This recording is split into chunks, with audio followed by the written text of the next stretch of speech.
fardeau de mon péché. Oh, le fardeau de mon péché. Dieu très saint, est trop grand pour moi. Je veux en être délivré. Je veux en être délivré. À cette heure, oh, révèle-toi. À cette heure, oh, révèle-toi. Jésus, viens, sois ma délivrance. Jésus, viens, sois ma délivrance. Seul tu peux calmer ma souffrance. Seul tu peux calmer ma souffrance. Au pied de la croix maintenant. Maintenant, toute confuse, brisée, je me rends blanc, plus blanc que neige, plus blanc que neige, plus blanc que neige, lavé dans le sang de l'agneau, je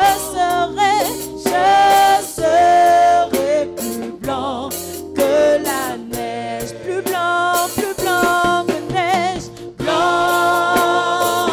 plus blanc que neige, plus blanc que neige, lavé dans le sang de l'agneau, je serai plus blanc que la neige. Alléluia, bien-aimés dans le recueillement, nous allons donc nous approcher de notre Seigneur et prier notre Père de nous laver. Si nous plaidons coupables pour une faute quelconque, le moment nous est donné, ce soir encore. Je dis, Père, lave-moi dans le sang de l'agneau, parce que j'ai fauté, parce que j'ai désobéi, parce que je me suis éloigné de ta parole. Ensemble, bien-aimés, nous nous approchons du Seigneur. Oh Seigneur, à cet instant, nous voulons nous humilier devant toi, Seigneur. Oui, Papa. Nous voulons encore ce soir plaider le sang de l'agneau sur nos vies, afin d'être lavés de nos convoitises de la journée, du mensonge qui est sorti de nos bouches. Seigneur, de la méchanceté que nous avons eue face au Seigneur lorsque des personnes nous ont sollicités. Seigneur, je t'en supplie, vole à notre secours ce soir. Nous voulons encore être blancs. Oui, nous voulons être blanchis par le sang de l'agneau. Viens donc ce soir, Papa, nous laver, nous restaurer. Disposer notre âme, notre esprit, Seigneur, à recevoir ta parole. Oh Seigneur, vois la prière de mon frère. Écoute la prière de ma sœur. Aie pitié, Yahweh. Aie pitié, Yahweh. Viens nous aider. Viens laver nos vêtements, Seigneur. Viens restaurer nos vies et mettre ta joie en nous ce soir, afin que nous puissions t'adorer. Seigneur, merci pour ta bonté. Merci pour ce sacrifice qui nous donne l'assurance que lorsque nous nous approchons de toi, Seigneur, tu nous entends et tu nous exauces, Seigneur. Merci donc de faire du bien à chacun de nous. Toi qui nous relèves de nos chutes, toi qui nous fortifies, toi qui nous gardes de tout danger, que ton nom soit béni, élevé encore ce soir. Ô Père, je t'en supplie, interviens, et mets la joie, et mets la paix, au nom de Jésus. Je vais demander aux responsable du choc de se lever au nom du peuple et d'élever la voix, de prier. Il se déplace. Ah non, il est là. Ok. C'est dans le nom de Jésus-Christ de Nazareth, ce soir, que je lève ma voix. Seigneur, je ne suis pas digne, mon Dieu de gloire, de me tenir au milieu de ton peuple. Mais Seigneur, c'est pas ton sang versé à la croix de Golgotha qui m'a lavé, qui m'a purifié. Seigneur, tu me fais grâce, au Dieu de gloire, de me tenir au milieu de ton peuple. Ce soir, je vais te dire merci. Merci pour la grâce que tu donnes à chacun de nous d'être ici. Seigneur, contre vents et marées. Contre, au Dieu de gloire, Seigneur, la volonté du diable. Contre, au Dieu de gloire, les pièges de Satan. Seigneur, tu as conduit nos pas jusqu'ici. Seigneur, pour venir écouter ta parole. Mais Seigneur Dieu, tu as dit que, Seigneur, au Dieu de gloire, tes yeux aiment, au Dieu de gloire, le péché. Seigneur, voilà pourquoi ce soir, au Dieu de gloire, mes frères et moi, Seigneur, nous voulons nous plonger dans le sang de l'agneau. Alléluia. Nous voulons nous purifier au pied de la croix, Seigneur. Afin, Seigneur, de gloire, Seigneur, d'être digne de nous approcher de toi. Seigneur, parce que de nous-mêmes, nous ne le pouvons pas. Mais Seigneur, c'est par ton sang précieux versé à la croix de Golgotha. De ce soir, au Dieu de gloire, nous sommes encore à ce rendez-vous. Alléluia. Seigneur, au Dieu de gloire, pour t'écouter. Non pas au Dieu de gloire, Seigneur, dans le but, au Dieu de gloire, d'être des multimilliardaires. Non. Ce n'est pas l'objectif premier. Mais Seigneur, ce sont des mesures d'accompagnement. Seigneur, nous sommes là, Seigneur, pour écouter ce que ta parole dit par rapport au Dieu de gloire à notre vie sur la terre ici-bas. Seigneur, premièrement, c'est de t'accepter comme Seigneur le Sauveur personnel. Seigneur, aide-nous à avoir cela en tête. Aide-nous d'avoir cela au Dieu comme vision. Parce que Seigneur Jésus-Christ, tu reviens bientôt. Tu as dit dans ta parole que servirait-il un homme de gagner le monde entier s'il perdait son âme. Seigneur, le plus important pour nous, Seigneur, c'est d'hériter le ciel avec tes élus. Voilà pourquoi ce soir, au Dieu de gloire, nous voulons te dire encore merci parce que tu nous donnes de rester dans cette dimension. Seigneur, ce soir, au Dieu de gloire, je veux te prier, au Dieu de gloire, Seigneur, pour certainement le message qui aura lieu. Seigneur, peut-être que je devance, mais Seigneur, c'est poussé par ton esprit que je prie. Seigneur, aide-nous, Seigneur, au Dieu de gloire. Aide, au Dieu de gloire, dans tes bornes. Donne-nous d'être dans tes bornes. Alléluia. Donne-nous de ne pas avoir en nous un évangile de prospérité. Mais Seigneur, un évangile qui marche, au Dieu de gloire, selon, Seigneur, ta volonté. Merci, Seigneur, Jésus. je te bénis ce soir. Parce que tu connais le cœur de chacun de nous. Alléluia. Seigneur, si par extraordinaire, quelqu'un parmi nous, après le message d'hier, aurait eu une autre idée, autre que de te connaître comme Seigneur Sauveur personnel et héritier du ciel, Seigneur, je te prie par la compassion de Christ. Jésus, Transforme Jésus. nos mentalités. Alléluia. Transforme nos mentalités parce que c'est l'enseignement que nous voulons recevoir. Seigneur, c'est pour qu'il nous serve Merci, comme Jésus. mesure d'accompagnement pour entrer dans le ciel. Alléluia. Nous voulons te bénir parce que tu es le roi des rois. Tu as dit que là où deux ou trois sont assemblés en ton nom, tu es présent. Nous savons que tu es présent. Merci, Mais Jésus. également, le diable aussi, certainement, en train de se balader comme lorsque tu voulais attaquer Job. Il se Jésus. balade. Mais Seigneur, nous voulons le chasser maintenant par le nom de Nom de Jésus. Nous te bénissons au Dieu de gloire pour tout ce qui va se dérouler. Maintenant, jusqu'à la fin au Dieu de gloire de ce séminaire. Seigneur, aie pitié de nous. Au nom de Jésus. Donne-nous de tirer le meilleur des enseignements. Alléluia. Éloigne de nous tout ce qui est évangile de prospérité. Au nom de Jésus. Donne-nous tout ce qui est appui matériel. Et donne-nous de garder le cap. Donne-nous de garder en nous les enseignements que nous avons reçus jusque maintenant. Merci, Que Jésus. ces enseignements-là viennent en complément.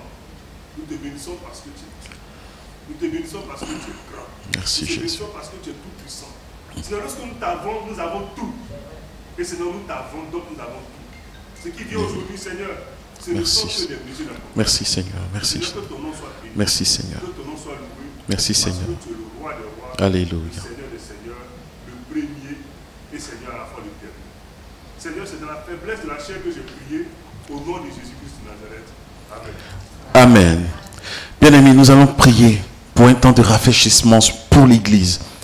Nous allons demander au Seigneur de toucher notre cœur pour que cette année, ou l'année qui commence, nous ayons le zèle pour l'œuvre de Dieu. Que nous aimons plutôt l'œuvre de Dieu Je veux dire par là, œuvre de Dieu, c'est-à-dire que nous venons, que nous arrivons à l'heure aux réunions, que nous soyons disposés, disponibles pour servir l'Éternel, annoncer l'Évangile, encadrer des âmes.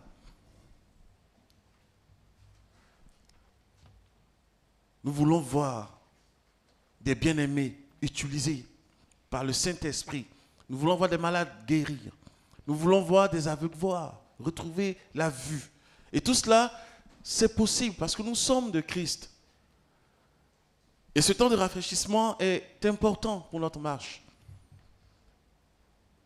Et nous pouvons examiner notre vie maintenant et voir est-ce que nous avons servi l'Éternel jusqu'à aujourd'hui. Qu'est-ce que nous avons fait durant cette année? Et si le bilan est négatif, comme moi,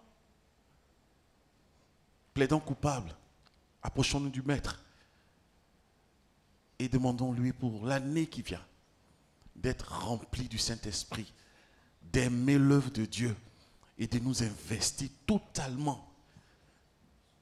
Quand nous commencions la marche avec Christ, bien aimé, il ne se passait pas une seule réunion sans voir de miracle.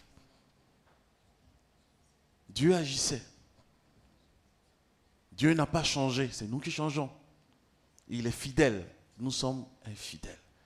Je pense que l'occasion est propice pour chacun d'entre nous donc de revenir à lui, de s'examiner et de demander pour lui une année de rafraîchissement. On se comprend, bien aimé? Prions le Seigneur. Alléluia. Oh Seigneur Jésus. Oh Seigneur Jésus. Papa, oui, ce temps de rafraîchissement. Seigneur, je t'en supplie. Jésus, je t'appelle au secours. J'ai abandonné l'évangélisation, Seigneur. Parce que je préférais dormir que d'aller annoncer ta parole. Nous avons abandonné ton œuvre, mon épouse et moi. C'est pourquoi je voudrais me prosterner ce soir devant toi et te demander pardon pour cette négligence. Pardon, parce que j'ai abandonné cela. Je n'ai pas renoncé à moi-même, Seigneur, pour honorer ton nom. Je suis coupable, Seigneur. Et je veux te demander pardon, Seigneur. Je veux pour cette année, Seigneur, un temps de rafraîchissement. Du zèle, Seigneur, pour annoncer Jésus-Christ de Nazareth. Pour encadrer des âmes, Seigneur. J'ai besoin, Seigneur, que tu me renouvelles. Plus de toi en moi, Seigneur. Plus de Saint-Esprit en moi, Seigneur. Pour être efficace, Seigneur, dans l'œuvre. Nous avons abandonné, Seigneur, notre poste. Et l'Église ce soir veut, Seigneur, que tu étends ta main et ta miséricorde sur chacune de nos vies et nous ramener à toi, nous ramener à notre premier amour, Seigneur. Seigneur, si parmi ton peuple, tu utilisais, Seigneur, certains, dans l'intercession, et que ceux-là, Seigneur, se sont détournés de l'intercession ce soir, nous te demandons pardon, Seigneur. Rallume la flamme de l'intercession dans les vies. Seigneur, oh, à cause du monde, Seigneur, bien souvent nous abandonnons l'œuvre, Seigneur. Nous nous détournons de ton royaume et tes principes, Seigneur, pour nous attacher à ce qui va partir en fumée.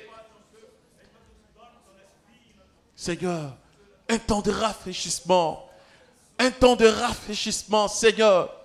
Jésus-Christ, réveille en nous, oh Seigneur, ce premier amour, afin que nous travaillions à notre salut, que nous travaillions pour que des âmes soient sauvées, nous travaillons pour que des âmes soient affermis. Nous laissons utiliser par le Saint-Esprit afin que les dons spirituels soient donnés pour l'édification de l'Église. Seigneur, nous avons besoin des bien-aimés à la délivrance, au groupe d'intercession. Nous avons besoin des bien-aimés à la chorale, dans le groupe musical. Seigneur, nous avons besoin de bien-aimés pour enseigner les coups de base, pour encadrer les nouvelles âmes. Nous avons besoin d'un groupe d'évangélisation puissant, Seigneur, qui se lève et qui arrache du camp de l'ennemi des âmes. Seigneur, nous voulons ce temps-là encore, Jésus, te voir agir au milieu de nous, nous parler, te glorifier, Seigneur. C'est pourquoi, Seigneur, aie pitié de ton peuple. Car nous avons péché contre toi, nous avons abandonné ton œuvre. Et nous nous sommes préoccupés de nous-mêmes, Seigneur. Nous avons fait ce qui nous plaisait. Pitié, Seigneur. Seigneur, pitié. Voilà notre secours. Viens restaurer nos vies. Viens nous donner ce soir encore de reconsidérer nos voies et de revenir vers toi, Seigneur. Étends ta main, Père, et fais-nous du bien. Au nom de Jésus. Bien-aimés, nous allons prier. Nous allons prier pour les autorités que Dieu nous a données sur cette assemblée. Nous allons prier pour nos pasteurs, leurs familles et leur ministère, afin que l'Éternel les utilise encore pour nous édifier, que l'Éternel vole à leur secours, là où il y a faiblesse, là où il y a difficulté, là où il y a épreuve, que Dieu se souvienne d'eux pour les fortifier. Ensemble, nous prions pour le corps pastoral, leur famille également. Jésus, merci. Seigneur, béni sois-tu. Oui, Seigneur, tu as bien voulu nous donner, Seigneur, comme pasteur de cette assemblée, le pasteur Mélène et le pasteur Ploto. Nous voulons te les recommander, Seigneur. À chacun, tu as certainement donné un ministère. À chacun, tu as donné un talent. Et Seigneur, c'est pour l'édification de ton peuple. Nous prions afin que Seigneur, lorsqu'ils ouvrent la bouche, ce soit les oracles de l'Éternel, ce soit la parole de l'Éternel qui est dispensée pour créer en nous la foi. Seigneur, la persévérance, le zèle, Seigneur, pour te servir. Nous prions pour que tu les fortifies. Nous prions pour que tu les utilises encore. Seigneur, souviens-toi de leurs enfants, souviens-toi de leurs épouses, Seigneur, afin que ensemble ils œuvrent pour la gloire de ton saint nom, Seigneur. Là où il y a obstacle, là où, Seigneur, l'ennemi cherche à jeter du discrédit, nous brisons-le de l'ennemi au nom de Jésus-Christ. Nous détruisons les œuvres de l'ennemi au nom de Jésus-Christ, afin que, Seigneur, il dispense librement ta parole avec autorité et puissance, Seigneur, pour l'édification de ton peuple. Seigneur, souviens-toi d'eux. Tu connais leurs prières. Tu connais plutôt, Seigneur, leurs supplications. Nous prions que, Seigneur, tu te souviennes d'eux selon ta bonté, selon ta miséricorde, afin de leur accorder, Seigneur, ce dont ils ont besoin pour œuvrer encore plus efficacement au milieu de nous. Seigneur, merci de les oindre de ton esprit et de les utiliser davantage au nom de Jésus-Christ de Nazareth. Alléluia. Celui qui met sa confiance en Christ. Bien-aimés, vous pouvez venir ensemble, on va chanter ce cantique. Celui qui met en Jésus une pleine confiance, jamais ne chancelle plus, compléter sa délivrance par la foi. Nous marcherons par la foi. Nous triomphons par la foi. Mon Rédempteur me rendra plus que vainqueur. en Jésus. Celui qui met en Jésus une pleine confiance, jamais ne chancelle plus, complète sa délivrance. Par la foi,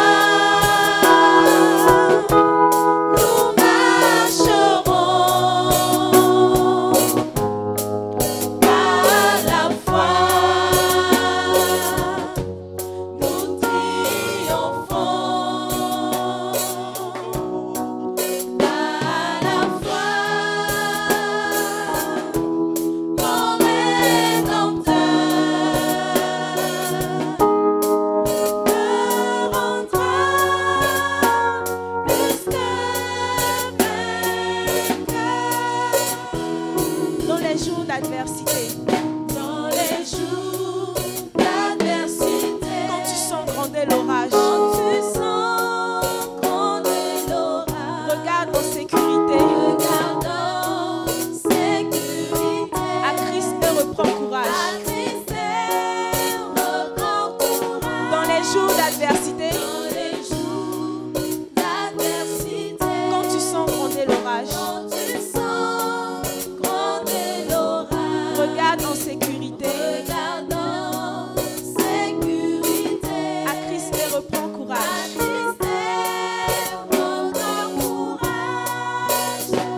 Par la foi,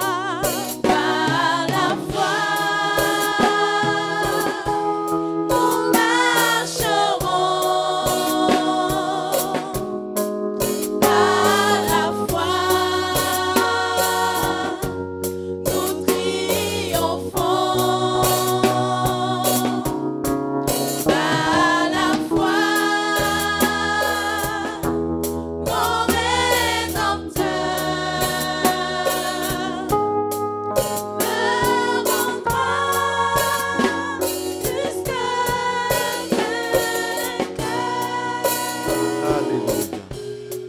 Bien-aimés, nous allons encore prier pour un sujet. Christ dit, si vous êtes mes amis, vous gardez mes commandements. Si vous gardez mes commandements, c'est que vous m'aimez. Le sujet de prière, c'est que nous allons demander à notre Seigneur de nous donner la force de garder toujours ses commandements. Christ veut des amis. Des amis. Il cherche des amis.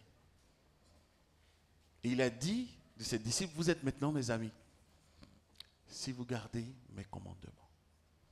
Nous allons prier. C'est pourquoi nous avons chanté ce cantique. C'est par la foi. Et Christ est avec nous. Il a promis nous aider. Donc ce soir, demandons-lui, Père, bien-aimé frère, grand frère, Seigneur, je veux garder tes commandements. Et s'il y a quelque chose qui a triomphé de nous ce soir, l'occasion encore nous est donnée de lui dire, je veux garder tes commandements. Je veux t'aimer, Jésus, garder tes commandements. Et je crois que l'Éternel, qui est bon, qui veut notre liberté, ce soir encore, agira dans notre cœur. Ensemble, nous nous inclinons et nous prions. Oh Seigneur, merci. Oui, Seigneur Jésus. Nous voulons garder tes commandements. Nous voulons être amis, ô Père, ô Fils, en gardant ces commandements. Devant l'adversité, Seigneur, quand gronde l'orage, Seigneur, bien souvent nous tremblons et nous oublions que tu es avec nous. Et nous nous détournons de ta voix, Seigneur. Devant les sollicitations du monde, Seigneur, et de la chair, bien souvent nous faisons naufrage par rapport à la foi. Et nous ne gardons pas tes commandements. Pour cette année qui arrive, Jésus, nous crions à toi, ô Père, aide-nous à garder tes commandements tous les jours, Seigneur. Devant l'adversité, à garder tes commandements et à ne pas nous prosterner, Seigneur, devant les sollicitations du monde et de la chair, Seigneur.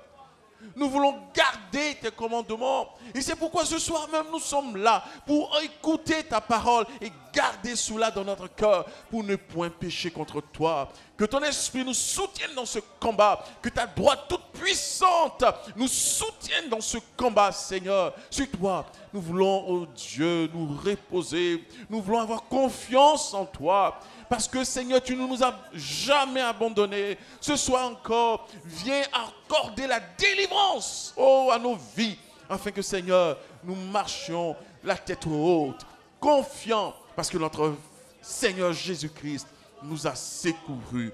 Merci de nous donner la force, Seigneur, de garder tes commandements. Et tu nous dis qu'elles ne sont pas pénibles, tes commandements. Donne-nous donc de les garder, Seigneur, face à l'adversité. Nous te supplions, Père. Nous te supplions, Jésus. Alléluia. Merci, Seigneur. Alors, nous allons terminer par cette prière qui concerne donc l'étude à proprement dit. Nous allons tous nous tenir debout et demander au Seigneur, donc, ce soir encore, de disposer notre entendement, notre esprit à écouter sa parole et que cela nous fasse vraiment, véritablement du bien. Nous prions tous ensemble. Seigneur, nous te rendons grâce pour ce temps d'étude. Oui, nous sommes venus encore t'écouter, Papa. Parler à notre cœur. Nous avons soif de cela. Nous voulons apprendre encore ce soir et garder cela.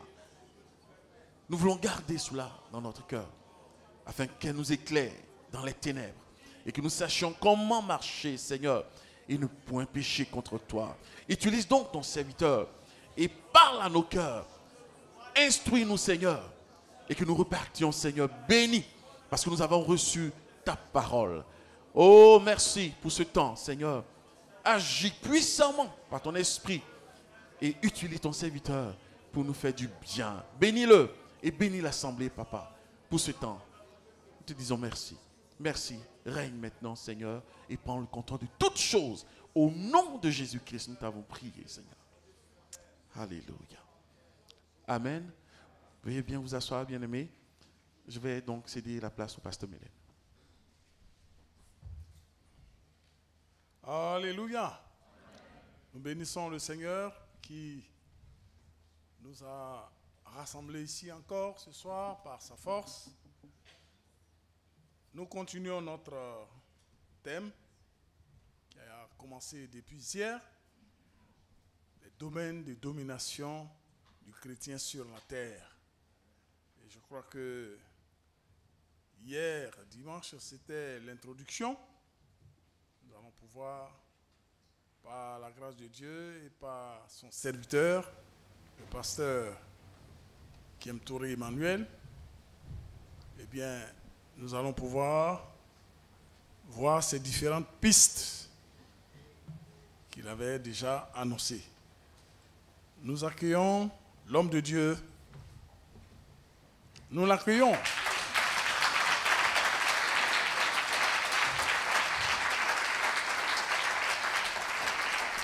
Merci. Gloire au Seigneur. Est-ce que le micro que je porte marche ou j'utilise ça? Dis bonsoir à ton voisin. Dis-lui bienvenue dans la présence du Seigneur. Ça ne marche pas. C'est allumé en tout cas.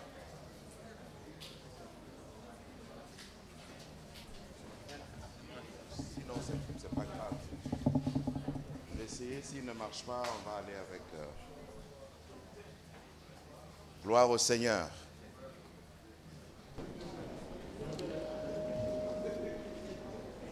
C'est une grâce, voilà.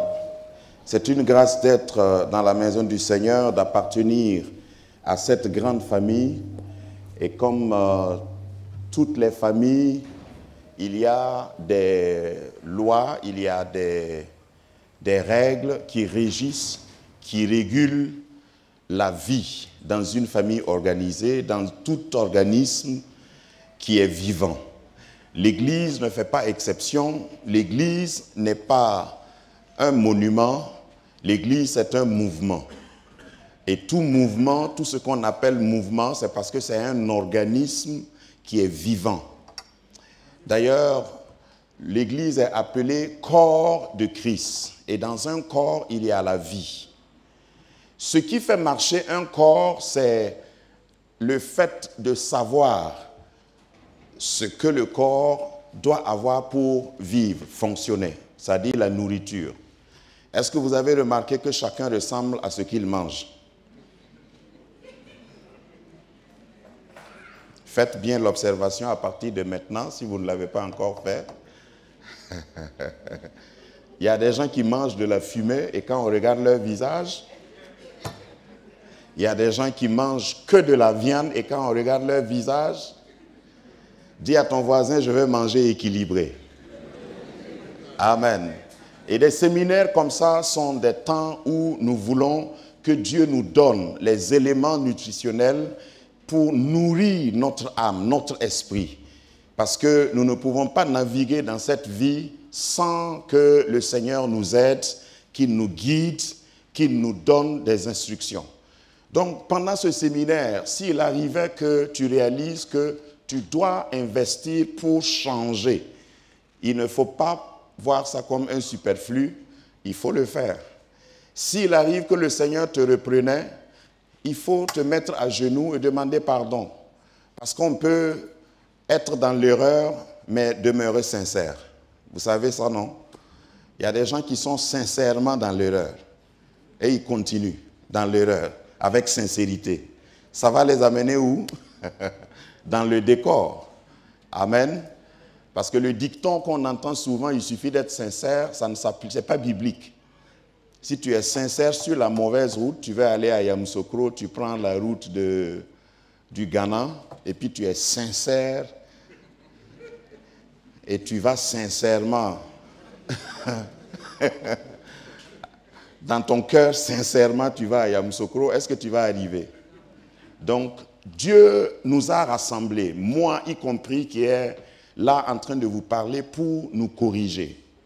J'ai l'habitude de dire que quand je suis au micro, après avoir prié pour commencer à enseigner, ce n'est plus moi, parce que moi-même, ma voix me parle. Ça doit être comme ça. Donc, aucun ici n'est donneur de leçons. Notre Maître suprême, c'est le Seigneur, par son esprit qui est là. Amen. Sans plus tarder, nous allons décoller et j'aime toujours faire des révisions en tant qu'enseignant. Je vais faire 5 minutes de révision pour celui qui n'était pas là hier ou pour celui qui n'a pas bien compris. Notre texte de base depuis hier et pendant la semaine, c'est Genèse 1, 26. Genèse 1, 26. J'ai demandé à faire comme chez moi et puis j'ai été autorisé par le pasteur Mélène, que je remercie encore, avec toute l'équipe qui m'a invité. Je considère ça comme un grand honneur d'être ici et d'apprendre ensemble. Donc, comme je vais faire comme chez moi, on va lire ça en se tenant debout.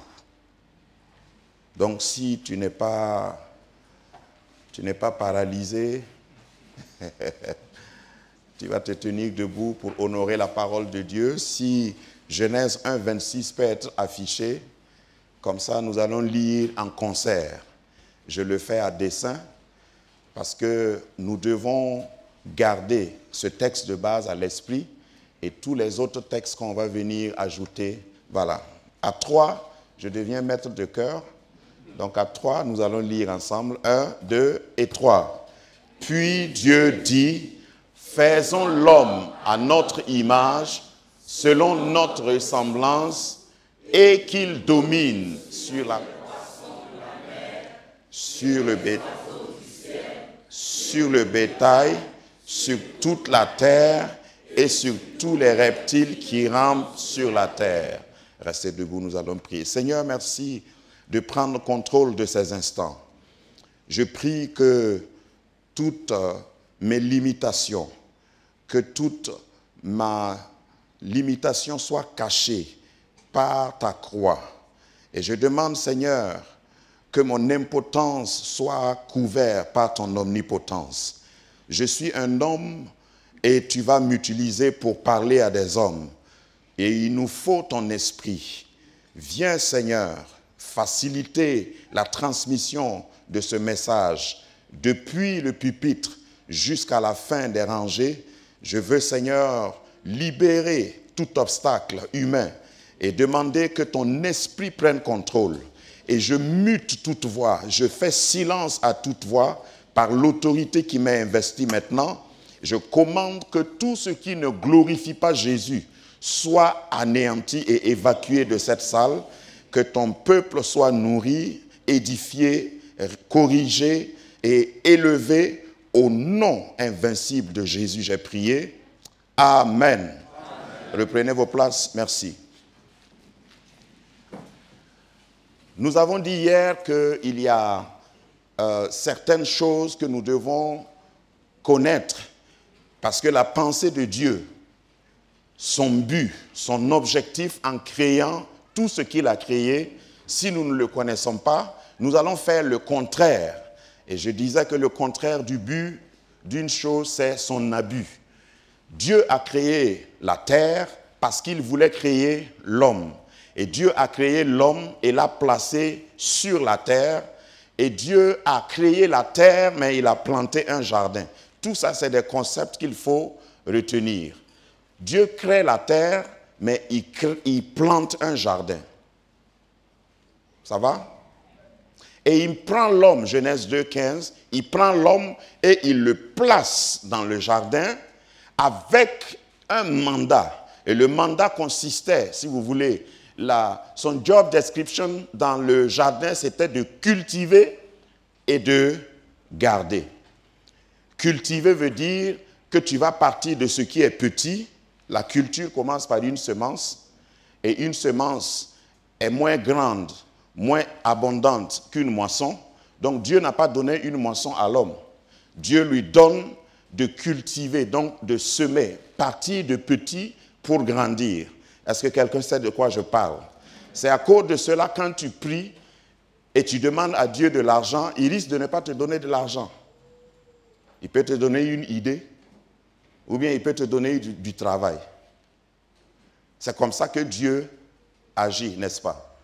Qui a déjà prié? Je sais que, moi je crois au miracle, hein, et souvent moi-même j'ai voulu que, après ma prière, mon compte soit fourni. Quand ça arrive, c'est un miracle. Mais la vie n'est pas régie par des miracles. Dis-moi amen. La vie est régie par des règles. La vie est régie par des principes, pas par des miracles.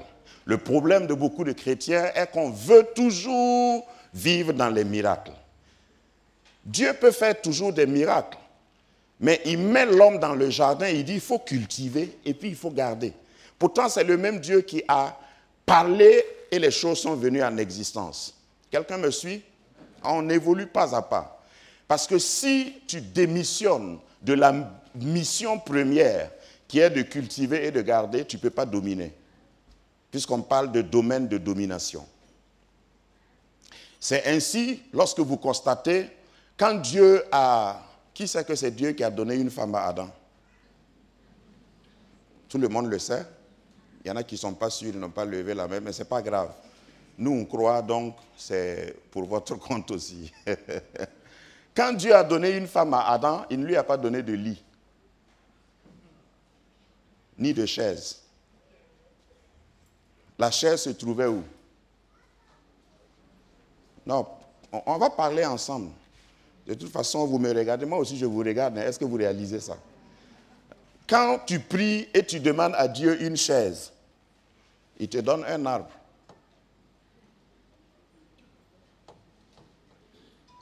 Je vais laisser ça bien descendre. Si tu demandes à Dieu un lit, il te donne un tronc d'arbre. Le lit est où? Dans le tronc d'arbre. Donc il faut toujours cultiver. Ce que Dieu te donne, ça va être généralement une matière première. Tu demandes du travail à Dieu, Dieu peut te donner un tonton qui veut t'éduquer. Tu demandes du travail à Dieu, Dieu t'envoie à l'école. Et c'est comme la façon que tu vas prendre au sérieux l'école, l'éducation, la formation, c'est cela dépendra ou cela va agir sur ton travail plus tard. Quelqu'un m'entend? Si tu veux un foyer heureux, Dieu va te donner un homme ou une femme. Je vais faire attention avec les qualificatifs. Que tu dois travailler, que tu dois peut-être formater. C'est à cause de cela que Genèse dit, les deux deviendront. Devenir une seule chair. Devenir une seule chair, là, ce n'est pas le jour du mariage. Tous ceux qui sont mariés savent. Moi, ça fait plus de 25 ans que je suis marié. Je suis toujours en train de devenir une seule chair avec madame. Toi, tu veux que ça soit instantané. Que quand tu réfléchis même, elle comprend. Qui lève la main pour dire que c'est comme ça dans son foyer? Vous vous comprenez à demi-mot. Quel que soit le temps que vous allez vivre, j'ai déjà consolé quelqu'un, je sens ça dans mon esprit. Il dit, donc je ne suis pas perdu. Regarde, dans ton foyer, tu as besoin de travailler toujours pour devenir une seule chair avec ton conjoint, ta conjointe. Donc, dans la vie, Dieu ne te donne pas tout. Produit fini, tu n'as rien à faire, et puis tu commences à réciter mal le psaume 23, « L'Éternel est mon berger, je ne m'occuperai de rien. » La vie chrétienne n'est pas comme ça. Tu as une responsabilité. Et lorsque tu établis cela, tu pourras comprendre le reste. Hier, nous avons défini des termes. Avant ces termes, aujourd'hui, diapo 3, je voudrais te dire que ton domaine, tu dois le comprendre. Ton domaine de domination, tu dois le comprendre toujours par le fait que Dieu, dans Genèse 1, 26, là, on peut se poser 4 questions. On peut d'abord se demander, diapo 3, Dieu veut faire quoi? Quoi? Est-ce qu'on est sûr? Vous avez copié le 2 ou bien c'est l'ancien? Bon, j'attends que la technique s'apprête. On peut se poser la question, quoi? Voilà. Dieu dit, faisons l'homme. Le quoi, c'est l'homme qui l'a fait. Et j'ai dit hier que faisons au pluriel, là, ça s'adresse où c'est, parce que c'est Dieu le Père, Dieu le Fils et Dieu le Saint-Esprit. Elohim dit, faisons l'homme. Comment? À notre image. Hein? Tu es créé à l'image de Dieu. Dans quelle catégorie de fonctionnement? Selon notre ressemblance. Et pourquoi? Pourquoi Dieu a créé l'homme? C'est pour dominer, pour qu'il domine. Et il y a une liste des dominations, des domaines de domination du moins. Nous avons dit qu'en hébreu, le mot image donne caractéristique. Diapo suivant. Le mot image, c'est caractéristique. Et le mot ressemblance veut dire fonctionnalité. Amen. Image, c'est caractéristique et ressemblance, fonctionnalité. C'est une étude, un enseignement. Donc, je vais pas à pas, si vous notez, je crois que c'est enregistré, n'est-ce pas? Voilà, si quelqu'un rate, il faut, parce que peut-être que vous allez trouver que je vais vite. Dominer, le mot rada, ça c'est toujours la révision. Rada en hébreu veut dire régner, gouverner, maîtriser, manager, diriger. Je suis au diapo 5. Rada veut dire régner, gouverner, maîtriser, manager et diriger. Donc tu es un dirigeant, tu es un leader. Tu es né pour l'idée, tu es né pour régner, tu es né pour dominer. Le fait que tu ne dises pas Amen ne change rien à ce que j'ai dit. Voilà. Donc quand tu sais que c'est vrai, il faut dire Amen. Sinon, un prédicateur comme moi, tant que tu ne dis pas Amen, là, je reviens là-dessus. Donc si vous voulez que je prêche court, il faut montrer que vous suivez. Bon, je m'amuse. Et hier, j'ai affiché quelque chose qui est dans le spirituel, un concept. Quand le jour que tu es né, la terre te regardait, le ciel aussi te regardait. Mais le ciel te voyait avec une couronne sur ta tête. Tu as été designé pour venir régner. Tu es né pour régner. Donc, salue ton voisin et dis-lui bonjour, gouverneur.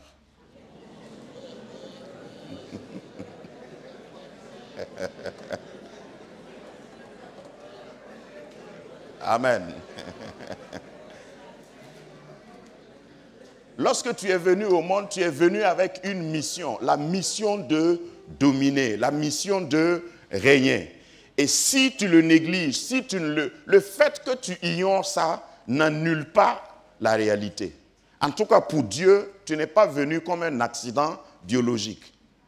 Et hier, je disais, si tes parents ont commis même l'adultère et tu es venu, c'est eux qui ont péché. Toi, tu n'as pas péché. Si tu ne connais même pas tes parents, parce qu'il y a des gens qui sont nés, ils ne connaissent pas leurs parents. Ça, c'est leur problème. C'est-à-dire, tes parents t'ont conçu et peut-être on t'a abandonné, ça c'est leur problème. Dans la Bible, il y a plein d'exemples. J'ai cité Salomon la dernière fois. Salomon, sa maman là, jusqu'à la fin de la vie de David, on disait femme d'Uri. On n'a jamais appelé la maman de Salomon femme de David. Mais vous connaissez Salomon, non? Il y a un autre qu'on appelle Jephthé. Lui, sa maman était carrément une prostituée. Mais il a été prophète et juge. Donc, ton origine ne détermine pas ta destination. Ce que les gens pensent de toi n'a rien à voir. Ce que toi-même tu penses de toi-même n'a rien à voir avec ce que Dieu a mis dans son plan pour que tu viennes accomplir. Donc, il faut te ressaisir au cours de cette semaine ou des semaines à venir et entrer en 2019 avec un plan. Regarde-toi dans le miroir et tu dis, c'est trop tard pour ceux qui ne croient pas en moi, je suis déjà là et je suis venu pour régner. Et je vais occuper, je vais dominer dans mon domaine. Demain, on va parler de ces domaines-là. Parce que si tu n'es pas résolu, tu ne peux pas. La Bible même dit, à tes résolutions répondra le succès. Si tu n'es pas résolu, pourquoi j'insiste sur ces choses? Si tu ne connais pas le plan, le concept de Dieu, tu vas vivre pour accompagner les autres. J'ai plein d'exemples si le temps m'était donné, pour vous montrer que quelqu'un qui fait face, qui prend conscience et qui fait face à sa réalité, la destinée de sa vie, il devient un autre homme. Si vous voulez, vous pouvez prendre l'exemple de Paul. Paul ou Moïse lui-même. Et Moïse, c'est à très petit, il a su qu'il n'était pas égyptien. Mais il n'a pas saisi la portée de son appel. À 40 ans, il a essayé, il a échoué. Et je voudrais dire à quelqu'un, le fait que tu aies échoué ne t'empêche pas de réessayer. Parce que tant que tu n'as pas gagné, ce n'est pas fini.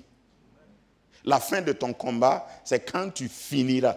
L'apôtre Paul dit, j'ai achevé ma course. J'ai combattu le bon combat, j'ai achevé. Tant que tu n'as pas achevé, et la preuve que tu n'as pas encore achevé, c'est parce que tu es là, tu es vivant. Le fait que tu es vivant, ça veut dire qu'il y a encore une réserve. Et hier, j'ai parlé de potentiel. Continuant, je veux maintenant faire la transition en rappelant quelque chose encore que j'ai dit hier qui est très important, sinon tu ne vas pas comprendre. Le monde, l'expression « le monde ». Et j'ai voulu faire un petit tableau pour te montrer. Hier, je disais que souvent c'est mal traduit. Diapo suivant. C'est mal traduit parce que on dit « n'aimez pas le monde » et nous, les chrétiens, nous avons, j'allais dire nous les chrétiens, mais certains chrétiens, nous avons compris que le monde là, il ne faut pas aimer le monde. Il ne faut pas aimer le monde. Tout ce qui est dans le monde, d'ailleurs la Bible le traduit comme ça, et tout ce qui est dans le monde. Est-ce que dans la salle, vous voyez des choses qui sont dans le monde, des choses du monde qui sont ici?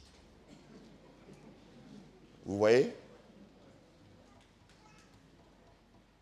Le micro que j'utilise là ne vient pas du ciel.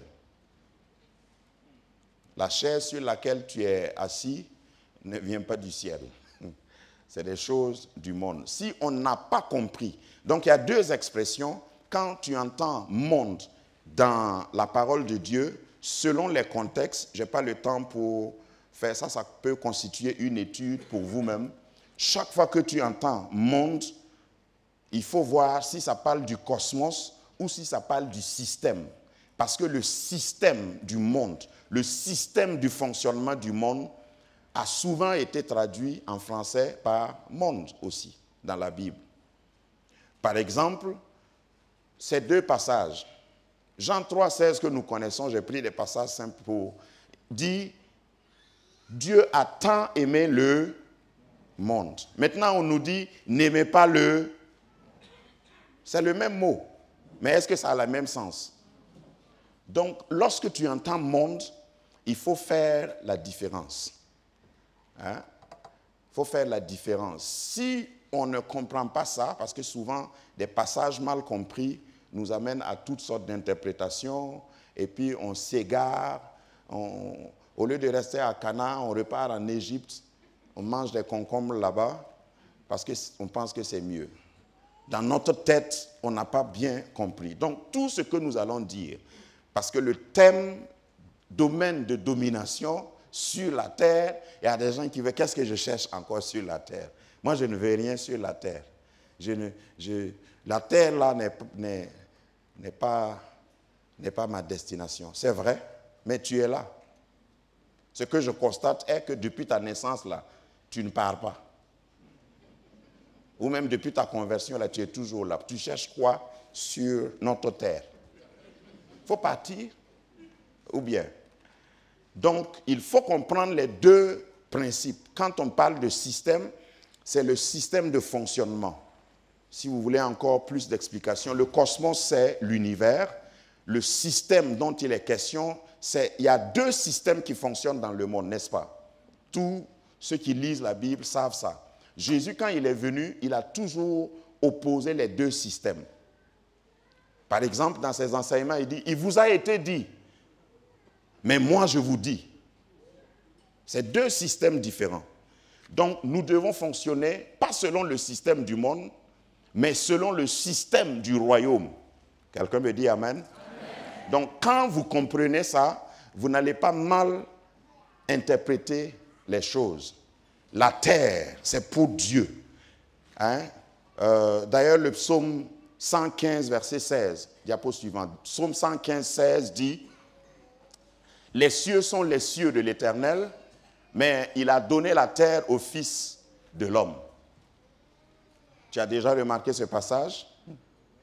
Les cieux sont les cieux de l'Éternel, mais il a donné la terre au Fils de l'homme. Donc, je parle de ta circonscription de domination ce soir. Ta circonscription de domination, c'est la terre. Dis-moi amen. Amen. Parce que si certains chrétiens, dans leur façon de faire, on dirait qu'ils veulent dominer le ciel. Le ciel, là, ce n'est pas pour toi. Les cieux sont les cieux de l'Éternel. Il a donné la terre au Fils de l'homme. À moins que tu ne sois pas fils de l'homme, c'est à toi qu'on s'adresse. Tu es tellement pressé pour aller au ciel. Dis à ton voisin, on n'a pas besoin de toi au ciel encore. Voilà. Il faut rester ici. Le travail n'est pas encore fini. Dieu contrôle le ciel là. Lui, il contrôle ça. Voilà. Toi, tu dois dominer ici. C'est pourquoi, demain, on va entrer dans les détails. Il y a des domaines, mais il y a une circonscription. Je prends ce mot juridique pour t'expliquer que, par exemple, le maire ici c'est quoi? De Deux Plateaux, de Cocody, ne peut pas aller donner des ordres à Boaké. Vous comprenez ça? Mais s'il est ici, tout ce qu'il signe là, c'est dans sa circonscription. Dis encore à ton voisin, il faut laisser le ciel tranquille. Parce que certains chrétiens, ils planent, ils sont déjà au ciel. Quand tu les vois, leurs pieds même ne touchent pas bien le sol. Ce n'est pas ta circonscription. Dieu nous a donné la terre d'abord. Et c'est ici qu'on doit dominer. C'est ce qui explique pourquoi, je le disais en filigrane hier, que quand tu vois un démon dans ton quartier, tu lui donnes l'ordre de déménager. Tu n'as pas le droit d'être ici. Tout le monde me comprend. Chasse les démons parce qu'ils ne sont pas juridiquement légaux sur la terre. C'est toi qui es légal sur la terre. Vous ne voyez pas Moïse, quand il rentrait dans la cour de Pharaon, Moïse fonctionnait dans un autre système. Donc il arrive, il dit à Pharaon, Dieu dit, laisse aller mon peuple. Et puis Pharaon, comme vous savez, s'est endurci. Il y aura toujours cette dualité-là. Et c'est toi qui dois exécuter l'ordre. Quand Dieu trouve un Moïse, il envoie des plaies contre les ennemis. Mais tant qu'il n'y a pas de Moïse, le peuple va rester en esclavage. Je ne sais pas si vous comprenez. Dieu, quand il descend sur la terre pour faire quelque chose, il cherche un homme ou une femme. Ça a toujours été comme ça. Parce que la terre, il a donné au Fils de l'homme. Même quand Jésus devait venir, Dieu descendre sur la terre. On va fêter bientôt Noël. Jésus est devenu quoi? Dieu est devenu quoi? Homme. Donc ta circonscription, c'est la terre. Laisse les nuages, laisse le trône de Dieu. Dieu est adoré. Il y a des myriades et des myriades d'anges. Parce que certains chrétiens se comportent comme si, ouais, Seigneur, tu as la chance de m'avoir comme ton enfant. Regarde, Dieu, même sur la terre, là, il a beaucoup d'enfants. Est-ce que tu réalises ça? Le fait que tu refuses de louer Dieu ne fait pas de Dieu moins Dieu. Dieu est adoré. Avant même ta première prière, Dieu était Dieu. Avant ta naissance, Dieu était Dieu. Avant ta nouvelle naissance, Dieu était Dieu. Et après toi, Dieu sera toujours Dieu. Donc, il t'a mis ici pour un but. Et si tu ne peux pas influencer sur la terre, dans ta circonscription, il faut laisser le ciel tranquille. Chacun de nous, vous allez voir par la suite, je vais essayer par la parole de Dieu d'éclairer ça. Vous allez voir que Dieu nous a donné à chacun quelque chose de particulier. Et ça va être un domaine de prédilection, mais tout se passe dans la circonscription terre. Et quand je dis terre, il ne faut pas voir que ça dépasse, pour ceux qui sont allés loin dans ces études-là, il y a tout ce qui est dans l'atmosphère, c'est la terre. C'est pourquoi Dieu a donné l'intelligence à l'homme d'aller au-delà des nuages et de voler, en respectant la loi qui est régie là-bas. Ça s'appelle quoi? Ou bien vous ne savez pas ça? Regarde, il y a des lois qui régissent la terre. Par exemple, si je monte sur ce toit, vous me voyez, je suis un pasteur rempli du Saint-Esprit, parlant en langue. Mais si je monte sur ce toit-là, avec une grosse Bible, 8 secondes révisée, et puis je saute en bas, il y aura funérailles. Hein? Mais ça ne va pas annuler le culte de dimanche prochain. Vous savez ça, non? C'est moi qui vais mourir parce que j'ai enfreint à une loi. La loi de la gravitation t'impose que tu changes ou que tu t'habilles autrement avant de sauter. Si tu sautes toi seul, même si tu sautes en parlant en langue, et je te prie, il ne faut pas essayer parce que tu vas gâter notre séminaire. C'est ça. Et Dieu donne une sphère à chaque création. quand il voulait, si vous lisez dans Genèse 1, à partir du verset 11, vous voyez qu'il a parlé à la terre. Il dit que la terre produise des arbres. Quand il voulait créer les poissons, il est allé là, dans la sphère d'activité des poissons. Il dit que les eaux produisent des poissons. C'est pourquoi tu ne vois jamais un poisson prendre des cours de natation. Ce n'est pas nécessaire. Et c'est aussi pourquoi tu ne vois jamais un poisson dire « Je suis fatigué d'être mouillé, je vais sortir, prendre de l'air. » Il va vivre? Non. Toi, tu as été créé différemment. Pour que tu vives, il faut que tu te connectes à ton Créateur. Parce que l'homme a été créé différemment. Tu as été créé, en toi, il y a un souffle de Dieu. J'ai parlé de ça hier.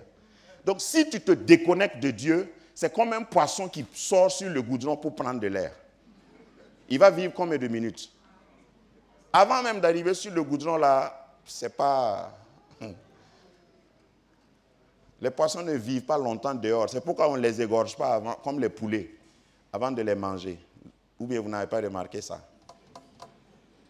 Tu as déjà vu les gens attraper poissons et puis on les égorge d'abord. Oui, même ceux qui disent qu'ils mangent halal ou bien comment. Les poissons meurent avant qu'ils ne sachent, mais ils mangent quand même. Si tu quittes Dieu, tu ne peux pas fonctionner. Si tu n'as rien compris ce soir, il faut retenir ça. En dehors de Dieu, tu ne peux rien. Jésus dira à ses disciples, sans moi, vous ne pouvez rien faire.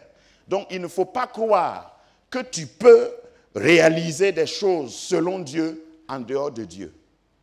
La base, déjà, c'est ça. J'ai peut-être oublié de dire, comme j'ai dit hier, tout ce dont nous parlons, domaine de domination, en réalité, ce n'est pas existentiel au salut. Parce que tu peux être sauvé, ne pas connaître ce que nous sommes en train de dire là, et puis tu iras au ciel. Est-ce que tout le monde me suit? Maintenant, quand tu vas aller au ciel, parce que ça c'est aussi un domaine, l'eschatologie et le domaine du ciel là, il y a beaucoup de chrétiens qui ne le comprennent pas. Le tout n'est pas d'aller au ciel. Parce que tu dois vivre éternellement là-bas. Donc, quand tu arrives au ciel, la Bible nous parle de récompenses. Les récompenses sont basées sur quoi? Sur les œuvres que tu as faites où? Sur la terre. C'est pourquoi il faut dominer. Hein? Si tu ne domines pas ici, quand tu vas arriver là-bas, l'apôtre Paul dit qu'il y en a qui vont arriver comme s'ils sont passés par le feu. Hop! Mon ami. Hein? Ils sont dans le ciel, mais il dit -1. C'est ça.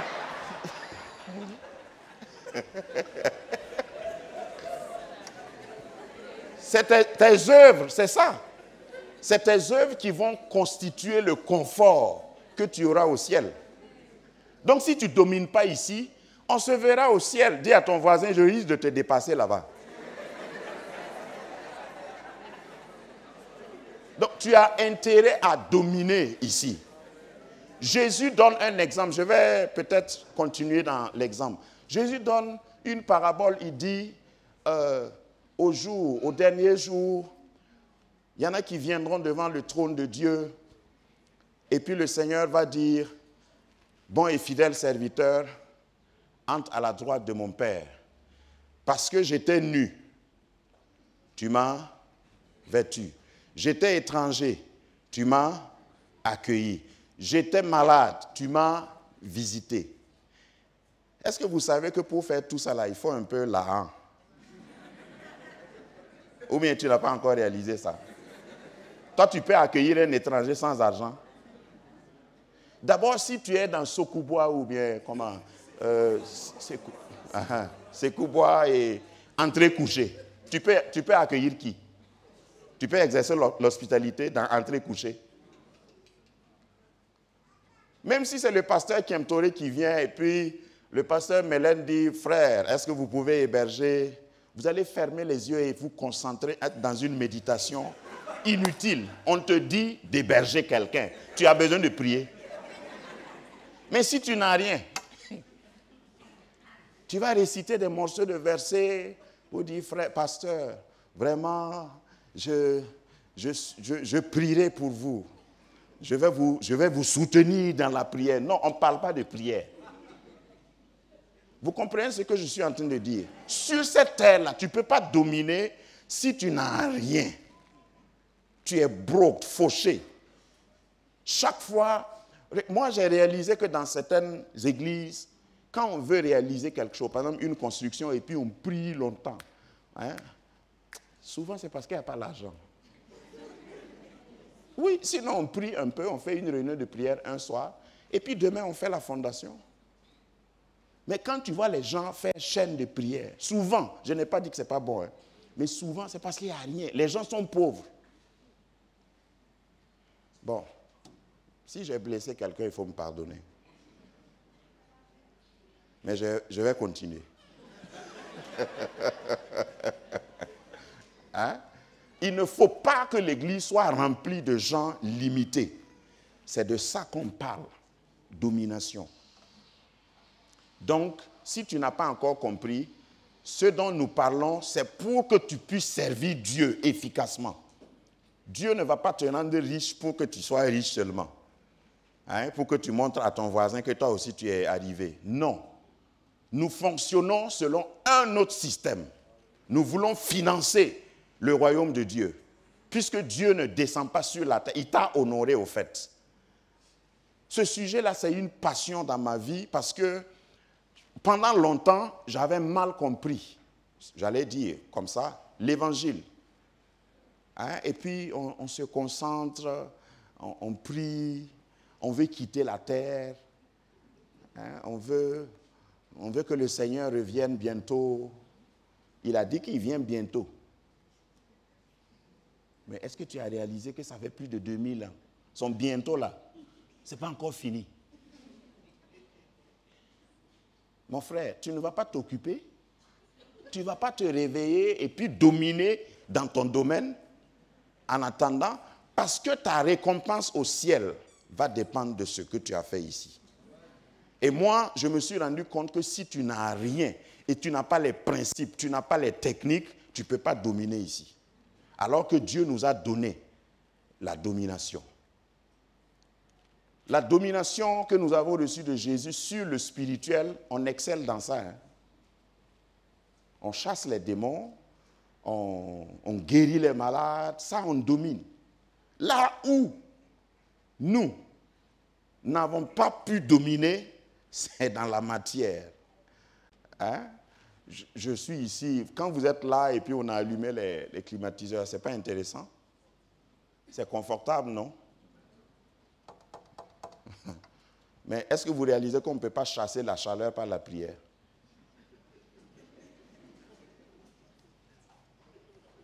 Voilà un lieu où on prie et puis la chaleur nous dérange. Au lieu de prier pour que la chaleur parte, on fait quoi? Donc il ne faut pas confondre les choses. Tu ne peux même pas prier pour chasser les moustiques dans ta chambre.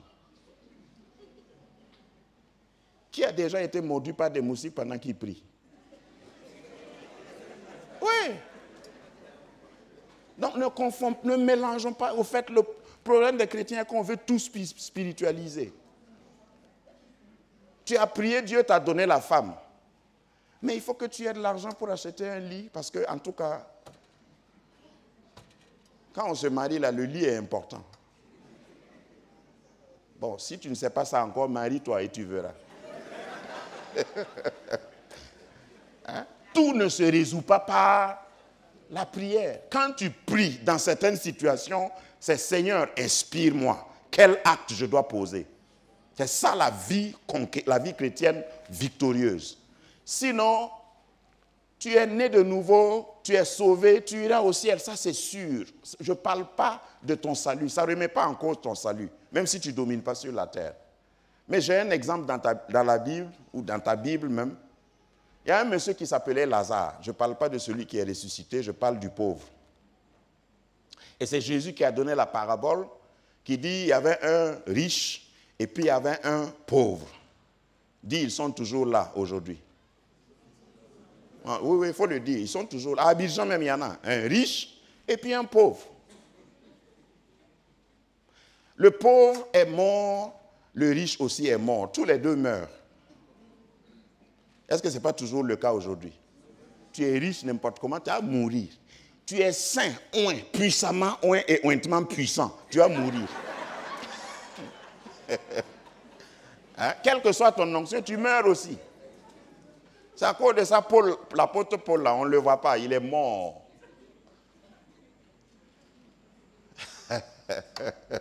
Dans Josué 1:1, c'est Dieu qui est allé annoncer la mort de son serviteur Moïse à Josué. Dieu a annoncé les funérailles de son serviteur. Donc, quelle que soit ton onction, tu vas mourir un jour. Ça, ce n'est pas une bonne nouvelle, donc je ne vais pas m'attarder dessus. Le riche meurt et il est allé où? En enfer. Hein? Dans le séjour des morts où il y a des grincements. Il y a des gens aussi qui ont manipulé ce passage-là. Moi, dans mon enfance, on a dit, vous avez vu, quand vous êtes riche, là, si vous mourrez, tout droit. Ce n'est pas ce que Jésus a voulu. Il n'est pas allé en enfer parce qu'il était riche. Dis-moi amen. Amen. Donc tu peux être riche et entrer au ciel. Et parce que tu étais riche et tu avais de quoi financer l'œuvre de Dieu, Dieu te récompense selon tes œuvres. Maintenant, Lazare est mort, il était sauvé. Hein? Il était un chrétien pentecôtiste charismatique, même assemblée de Dieu. Donc, quand il est mort, il a été accueilli où? Au sein d'Abraham. Ça, c'est mon imagination. Hein? Est-ce que c'est sa maison? Hein? On a dit au sein d'Abraham. Donc, il était encore comme en location, comme sur la terre. C'est-à-dire, il est rentré au ciel, mais il n'a pas d'appartement.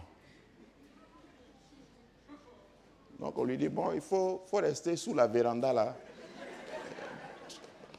Parce qu'ici, là, nous, on n'a pas de place pour toi. Vous savez pourquoi? Il était tellement pauvre qu'il n'a rien fait. Il n'amenait pas offrande. Il ne finançait pas l'œuvre de Dieu. Quand on dit offrande, lui, il se met en prière. Moi, j'ai duré dans l'église, il y a des chrétiens qui font ça. Leur temps préférentiel pour entrer dans le recueillement, c'est quand on dit, il faut venir mettre l'offrande. Ils se mettent en connexion avec les yeux. Ouvre les yeux, viens ces moments des offrandes. Mais si tu n'as rien. Donc moi, dans mon imagination, c'est parce qu'il n'a rien fait. Et moi, je n'excuse pas Lazare. Je n'excuse pas Lazare. Et j'utilise ça même pour encourager les jeunes. Parce qu'il y a des jeunes qui disent, on veut travailler, mais il n'y a pas de travail. Certainement, c'est ce que... Lazare n'était pas infirme. Lisez bien la Bible. Il n'était pas estropié. Le gars pouvait marcher. C'est parce qu'il avait seulement des plaies. Et les plaies, là, c'est l'extrémité de la pauvreté. C'est-à-dire, il était tellement pauvre qu'il avait des plaies qu'il ne peut pas soigner. Mais là où il vivait, il pouvait avoir du travail. Je vais vous démontrer ça. Vous avez déjà vu le chien d'un riche? Quelqu'un peut lever la main? Ok. On dit que le monsieur là était riche, c'est ça, non? Et il avait des chiens qui venaient lécher les plaies de Lazare. Donc, ce n'était pas n'importe, ce n'est pas vos chiens maigres, c'est pas... Non, c'est des chiens avec des noms botaniques, voilà, qui ont des vétérinaires personnels, parce que c'est un riche. Ok. Si Lazare voulait dominer dans son domaine, et pour là, son domaine, c'était peut-être devant la cour du riche. Il se lève et puis il dit, ok, je vais m'occuper des chiens. Chaque soir, il promène les chiens. Et puis quand le riche revient avec sa limousine le soir, il rentre du travail, il voit qu'il s'occupe des chiens. Hein? Est-ce qu'il ne va pas avoir jeton? Hein? Et puis il fait rapport au patron. Eh, vieux Moro, ton chien, lui là, je crois qu'il a une épine dans sa patte. Est-ce que demain je peux l'amener chez le vétérinaire? Ce n'est pas l'argent qui manque. Mais au lieu de ça, il est assis. Seigneur, je n'ai nul autre que toi. Mes yeux sont sur toi.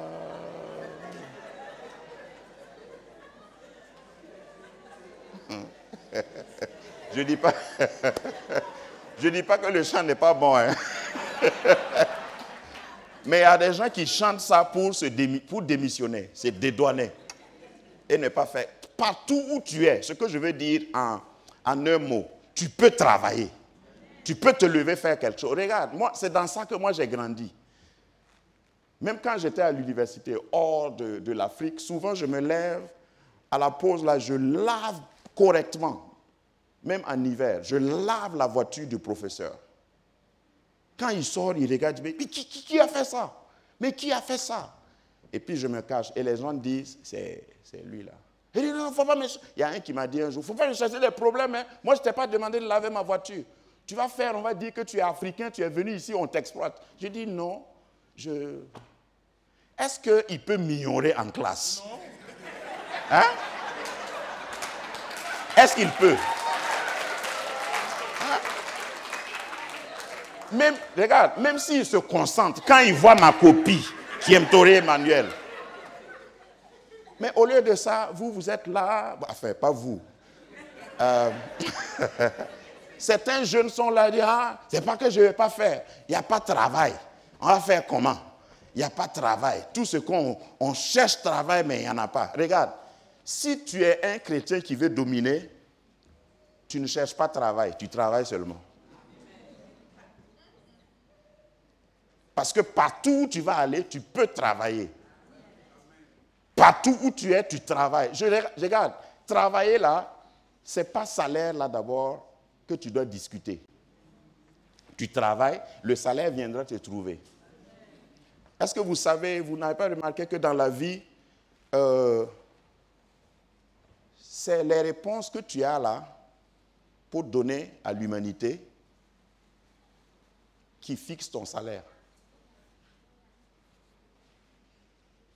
Tu n'as aucune réponse à donner, c'est-à-dire tu n'es pas une solution, tu as un problème.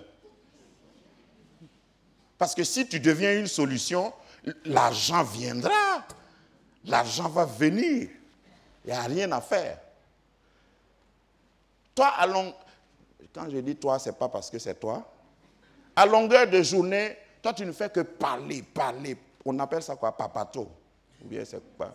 Voilà. Tu parles. Est-ce que tu sais qu'il y a des gens qui parlent 5 minutes et on les paye? Toi, depuis quand tu parles là, est-ce que quelqu'un... C'est que tu ne parles pas de manière sensée. Tu es assis à la porte du riche et puis tu dis que tu n'as pas de travail. Balaie la cour, nettoie les chiens. Un chien même, on peut le laver. Commence à faire ça. Tu vas voir que le riche ne peut même pas se passer de toi. Est-ce que je me fais comprendre? Tu ne peux pas dominer si tu n'as pas compris ces principes de base. Et ce qui m'énerve, ça c'est encore mon imagination, on dit qu'il est parti au ciel, Lazare, Saint d'Abraham. Et puis, quand il était au sein d'Abraham, on dit que, bon, supposons que ici, c'est le ciel. Et puis en bas, là, c'est l'enfer. C'est Jésus qui a dit ça. Hein. Il dit que le riche, là, dans le feu, il a levé sa tête. Et qui il voit? Lazare. Vous n'avez pas encore pensé à ça. Comment moi, je vais être au ciel? Et puis quelqu'un est en enfer. Et puis quand il lève la tête, c'est moi il voit.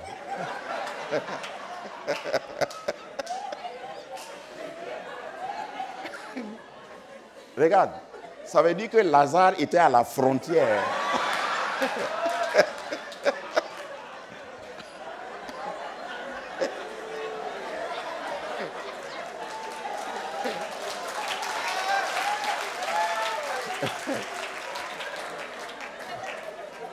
Et je crois que ces deux que Paul a parlé, ils sont entrés, mais comme à travers le feu. Ils sont... moins un. C'est même pire. Le monsieur là, il reste en enfer, il lève ses yeux et il veut envoyer quelqu'un. Et il dit, Père Abraham, envoie Lazare. Ça c'est foutaise. Moi je suis au ciel, toi tu es en enfer, tu veux m'envoyer. Donc le monsieur n'était pas vraiment allé loin dans le ciel. Tout ça à cause de quoi? Il n'a rien fait sur la terre. Frères et sœurs, c'est vrai que ça fait rire. Mais pourquoi Jésus a donné cette parabole? Je sais que selon la théologie normale, on dit que le sein d'Abraham peut représenter la félicité, là où on accueille les morts en Christ en attendant que la trompette sonne, etc. Mais ce passage où on dit le riche est resté en enfer, il a levé les yeux. Et puis il voit le même gars qui était assis devant sa porte là, il le voit. Il dit donc il faut l'envoyer. Parce que quand il était sur la terre là, c'était son travail. On l'envoyait seulement. Parce qu'il n'avait rien à faire. Moi, quand je vais rentrer au ciel, frères et sœurs, moi je vais aller au fond. Je fais... Regarde, tu as beau même si tu as des jumelles, tu ne me verras pas. Si tu ne fais rien sur la terre, si tu ne domines pas dans ton domaine, tu vas rentrer au ciel, mais lisez bien les passages concernant le ciel. On parle là-bas pas pour être jugé si tu es sauvé, mais pour être récompensé selon tes œuvres. On parle des œuvres. Si tu ne fais pas des œuvres, et accomplir des œuvres, là, ce n'est pas seulement rester là prier. Amen. Bon, de toute façon, tu es très intelligent, tu as compris, même si... Je vais terminer par le verset 20. Nous sommes toujours dans Genèse 1, 26. On va lire le verset 27 et le verset 28. Parce que c'est à partir de là que demain nous allons construire. Le verset 27 de Genèse 1, 27 et 28 dit « Dieu créa l'homme à son image. Il le créa à l'image de Dieu. Il créa l'homme et la femme. » Amen. Ça, c'est un résumé. Dans la Bible, dans Genèse, c'est le résumé. Les détails sont dans d'autres versets, mais ça, c'est le résumé. Maintenant, le verset 28 dit, « Dieu les bénit. Et Dieu dit, soyez féconds, multipliez, remplissez la terre et l'assujettissez et dominez sur les poissons de la mer, sur les oiseaux du ciel, sur tout animal qui se meut sur la terre. » Est-ce que vous avez remarqué que ça a répété ce que le verset 26 a dit? Donc Dieu était vraiment dans l'optique, dans la détermination pour que l'homme vienne dominer. Il répète la même chose. Ok. Ce soir, on va voir soyez féconds. On dit soyez féconds. Tout le monde sait ce que ça veut dire, non? Quand on est fécond, on est fécond. Ou bien, quand on est fécond, on a beaucoup d'enfants. Bon, mais allons pas à pas. Regardons les synonymes de fécondité. Et chacun va aller à la maison ce soir, diapo 11, pour commencer à méditer. Parce que demain, nous allons entrer davantage en profondeur. En français, voici ce que fécond veut dire. A comme synonyme. Fécond veut dire créateur. Fécond veut dire engendrant. Fécond veut dire fertile, fertilisant. Fécond veut dire fructifiant ou fructueux. Fécond veut dire généreux, gras, gros, en volume. Fécond veut dire inépuisable, intarissable. Fécond veut dire inventif. Fécond veut dire producteur. Fécond veut dire prolifique. Fécond veut dire surabondant. Dis à ton voisin, on parle de moi.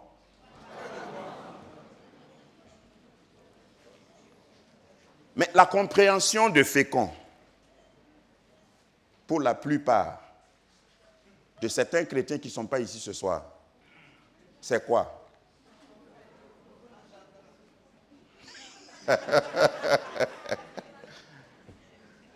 Ça fait beaucoup d'enfants.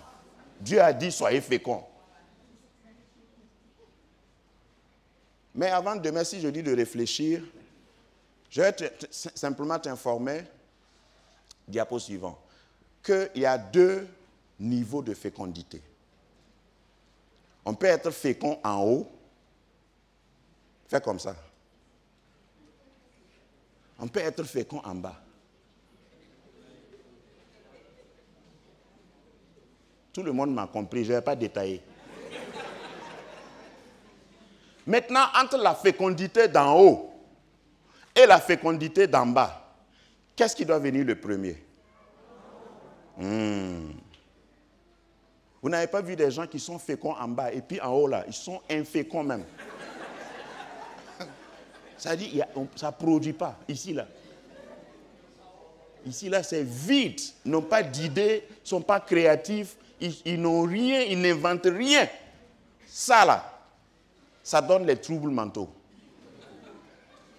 Vous n'avez pas vu des parents assis à beaucoup d'enfants et puis il devient un lion. Tu rentres dans sa cour là. Ouais, c'est qui tu es? Pourtant, il est fécond en bas. Les enfants partout. Moi, j'ai eu un oncle comme ça. Il avait 14 enfants. Dans sa quarantaine, il avait déjà 14. Quand il quitte le champ ou le marché et puis il arrive, même le chien de la cour là se met au pas. Les poulets parce que dès qu'il entre, il entre avec une bagarre. Voilà, il va trouver quelque chose pour lui. Il dit, c'est quel bâtard qui a posé ça là ici? Au fait, c'est parce que ici là, il a été fécond en bas avant en haut. Quand Dieu dit, soyez féconds, c'est d'abord ici. Dis, Seigneur, rends-moi fécond en haut. Pour que je domine dans mon domaine. Regarde, si tu as beaucoup d'enfants et tu n'es pas fécond en haut, ils vont te rendre fou. Les enfants, c'est une bénédiction. Mais si tu les laisses venir seulement, Dieu a dit, soyez féconds. Et puis ça vient seulement. Nous sommes 10 dans notre famille. Même père, même mère. Je vous ai dit que mon papa était diacre. Il croyait à la fécondité.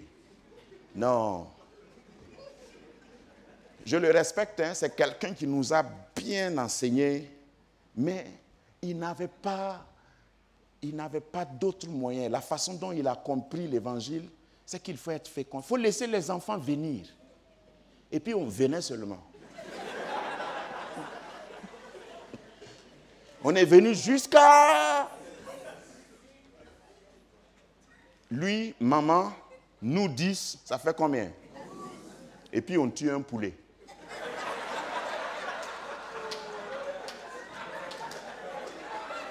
Regarde.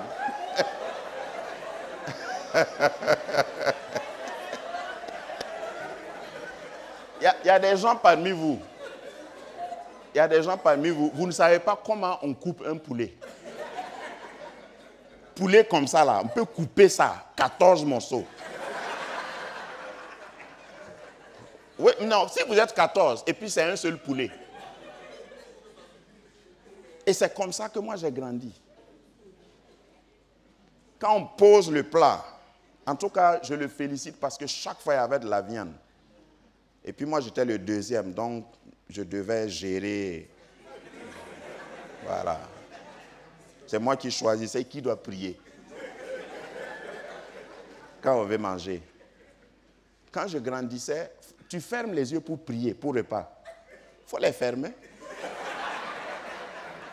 Comment?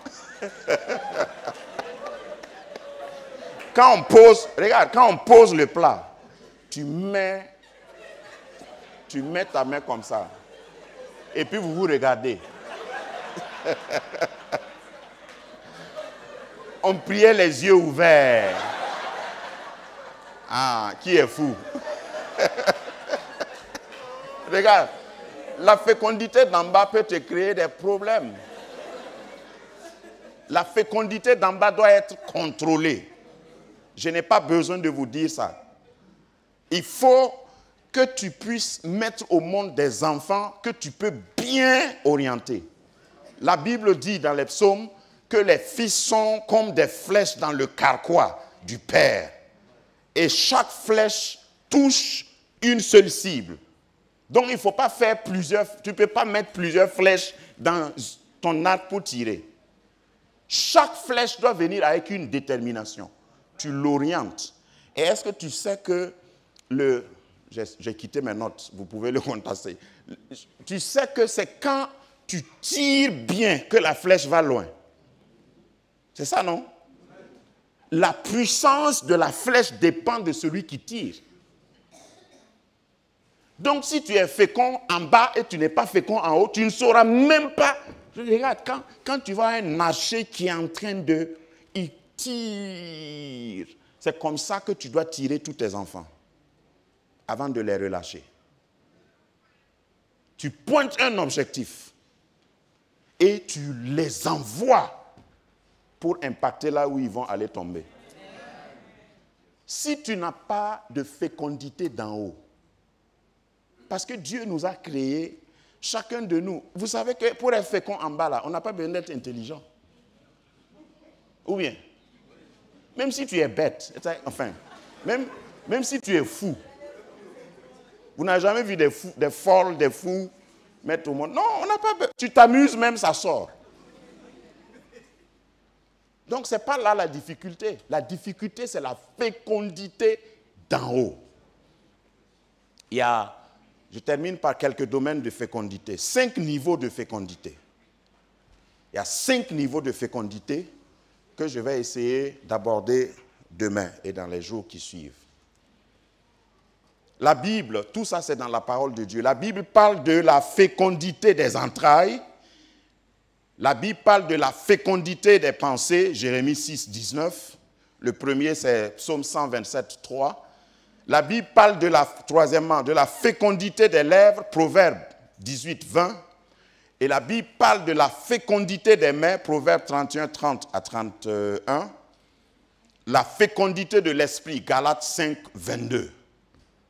Tout ça, c'est des niveaux de fécondité. Maintenant, la question à se poser, je suis plus fécond où? Parce que pour dominer, le passage, rappelez-vous que le passage est lié à ce que nous venons de lire. Dieu les bénit et Dieu leur dit, soyez féconds. Donc, ne limite plus la fécondité à celle d'en bas. Il y a plusieurs domaines. Il y a des gens qui n'ont pas d'enfants, mais qui ont béni le monde. Parce qu'ils sont féconds en haut. Il y en a qui ne se sont jamais mariés, mais ils ont été féconds en haut. Et l'humanité se rappellera toujours d'eux. Donc, quand Dieu dit « soyez féconds », pour pouvoir dominer, c'est d'abord en haut. Je ne sais pas si vous avez remarqué, la première chose que Dieu a donnée à l'homme, ce n'est pas une femme. Lis bien ta Bible. Toi, tu es jeune et puis, chaque fois tu cites, il n'est pas bon que l'homme soit seul. On a dit l'homme. D'abord, on a dit l'homme. On n'a pas dit le garçon.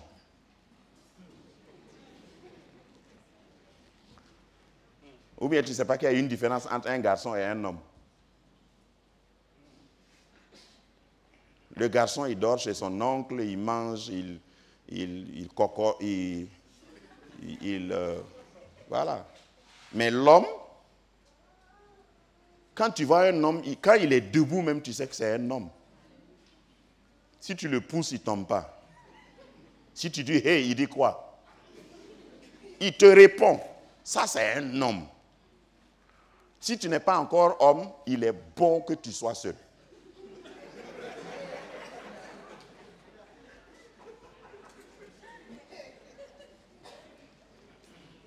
Ce n'est pas parce que tu as une barbe que tu es un homme. Ça, c'est clair. Donc, quand Dieu dit, il n'est pas bon que l'homme soit seul, c'est celui qui est fécond d'esprit. Il se lève le matin et puis il réfléchit, il dit, comment est-ce que je vais faire pour terminer ma maison, mon immeuble? Comment est-ce que je vais faire pour économiser plus? Comment est-ce que je vais faire pour gagner ce que je suis en train de chercher?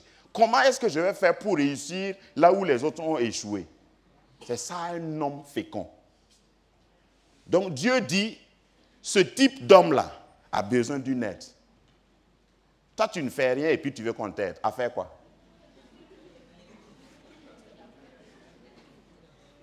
Hein? Puisque Dieu dit, je lui ferai une aide.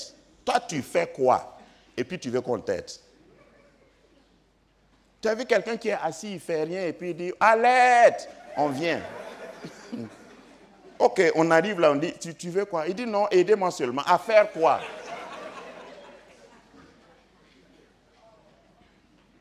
Peut-être que vous n'allez plus m'inviter ici. Mais j'ai dit tout avant de partir. Voilà, comme j'ai l'occasion cette année, je dis. Et puis, ce n'est pas la peine de vous bagarrer avec votre pasteur qui m'a invité. C'est la Bible. Il n'est pas bon que l'homme est... Parce que Dieu rend le premier responsable de la domination, c'est l'homme. La responsabilité première repose sur les épaules de l'homme. La femme vient équipée. Et toi aussi, si tu es femme, tu croyais que j'allais t'oublier. Si toi aussi tu es femme, forme-toi pour être une bonne aide. Il ne faut pas t'asseoir et puis dire, moi j'attends. Oh. J'attends l'homme qui va venir me prendre. Tu sais faire quoi? Est-ce que tu es une aide formée? Est-ce que tu es une aide spécialisée en quelque chose? Quand un homme est triste, comment on fait pour le détrister? Oui, si tu es une femme, une aide, là, il faut apprendre ça. On apprend. Tout ça, là, on apprend. Quand un homme est fâché, tu fais comment? Le tout, là, ce n'est pas de venir dire « prends-moi tout ». Non. Il faut que tu sois féconde, toi aussi. Que tu aies des techniques.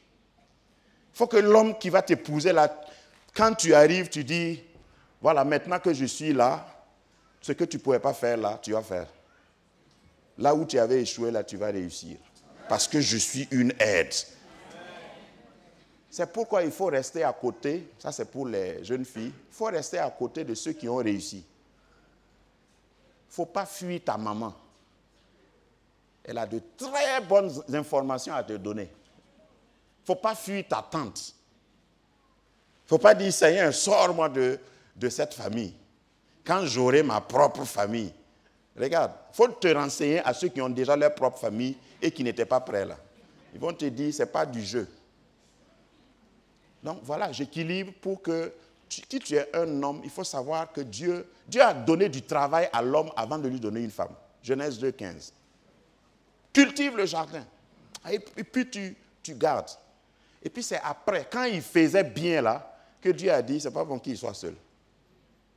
Donc si tu veux te marier vite et tu es garçon, vite et bien, fais quelque chose. Comme ça, Dieu va venir te trouver et dire, ah, mon fils a besoin de l'aide. Et je ne vais pas lui donner n'importe quelle aide, je vais lui donner une aide semblable à lui. Parce que si tu ne fais rien, on ne peut pas connaître ton semblable. On vient te regarder, ah, en tout cas, c'est un garçon, mais c'est quoi il fait même?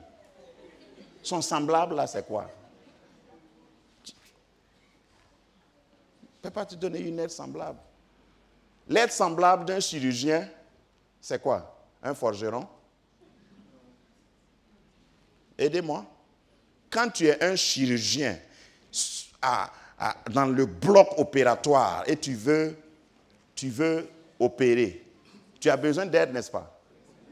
Tu amènes un menuisier. Mais lui aussi, il coupe ici. Mais est-ce qu'il est une aide semblable? Non. Mais le menuisier est utile aussi.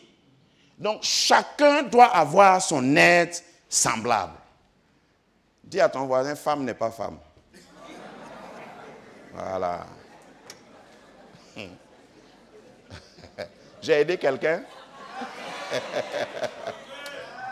Au fait, ça là, c'est un bonus. Ce n'était pas le compte principal. C'est un bonus gratuit que je vous ai donné.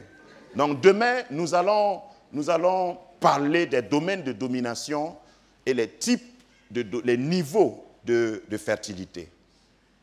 Et pas à pas, chacun de nous va se responsabiliser. Regarde, la couleur de ta peau même va changer. Ce que je dis là, c'est peut-être exagéré, mais ce que je veux dire, quand tu comprends ces choses-là, on ne peut plus... Regarde, il y a des gens qu'on ne peut plus tromper sur la terre. Jamais, tu ne peux pas. Tu as beau, ceux qui connaissent là, tu ne peux pas les tromper. Tu n'as jamais vu des gens comme ça parler avec assurance. Ton assurance dépend de ce que tu connais. Si tu ne connais pas, on va te manipuler. Tu vas écouter n'importe quel message. Tu vas ouvrir ta télé et dire, ah, je reçois. Tu as reçu quoi? Mais quand tu es bien enseigné dans la parole de Dieu, tu regardes et puis tu analyses. Même si le monsieur la prêche avec un pied, tu le regardes, tu dis, qu'est-ce qu'il dit là? Est-ce que vous comprenez? Je suis obligé de dire comme ça, parce que vous voyez que dans le monde aujourd'hui, là, on a toutes sortes de... Je parlais avec le pasteur à midi. Quand nous, on grandissait, si tu entends quelqu'un qui parle en langue, non, c'est un frère. Aujourd'hui, là, parler en langue, c'est plus critère de frériat. Hein? Ou bien, vous n'avez pas remarqué? Tu vas voir des gens, coco, caca. Tu crois que c'est l'Esprit de Dieu. Miracle, ce n'est plus une référence non plus. Il faut revenir à la parole de Dieu, frères et sœurs. Si tu ne connais pas les principes bibliques, tu vas être fouetté, ballotté à tout vent de doctrine. Et ce n'est pas ce qui miroite. Quand vous regardez certains programmes que certaines personnes, des pseudo-hommes de Dieu organisent, quand toi-même tu regardes, non.